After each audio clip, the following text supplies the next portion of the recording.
Hallo julle. Vandag is ek's besig om voorbereiding te doen. Ons het môre die hemelvaartsdagdiens in die oggend vir die skoolkinders en dan in die aand is ons vir die groot mense. En ek moet die oggendene doen vir die kinders.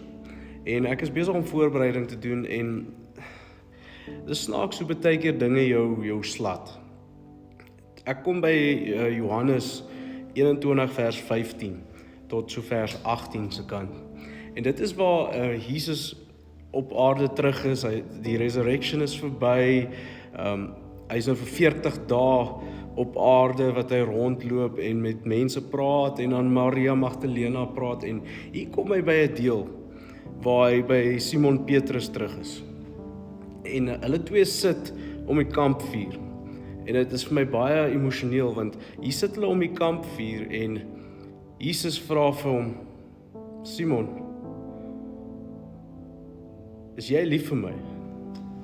En die eerste keer sê Simon, ja Here Jesus, ek's lief vir jou. Maar die woord wat hy gebruik in Grieks is filio, wat eintlik is 'n broederliefde. En wat Jesus eintlik vra is, agape jy my? En ek dink ek het al van tevore oor hierdie ene gepraat, maar dit sla my vandag. Ons weet dat Jesus, Simon het vir Jesus 3 keer deny, toe hulle hom gevang het, toe hulle vir Jesus gevang het. Maar hier vra Jesus 3 keer vir Simon Petrus, het jy my lief? En hier op die 3de keer sê die Engelse Bybel eintlik hy grief. Simon Petrus grief vir die vraag, wat beteken, hoorie, ewe skielik het hy eina. Want hier voor almal, want onthou, almal sit nou om die vuur en Jesus vra hierdie voor almal vir hom, het jy my lief? En hy grief daaroor, wat eintlik is soos, as iemand in jou verlede ingaan en hulle kry hierdie lelike deel wat jy nie eintlik wil hê almal moet van weet nie, want ewe skielik dink Petrus terug aan toe hy 3 keer vir Jesus gesê het, ek ken nie hierdie ou nie.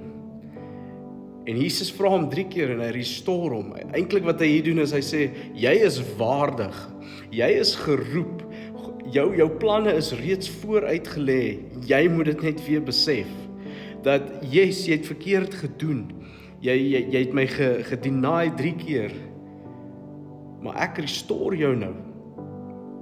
En ek besef dat ons soms loop in hierdie waar ons nie glo dat die paadjie wat ons loop het God vir ons besluit nie. Dat ek is nie waardig vir hierdie paadjie nie, want in my verlede het ek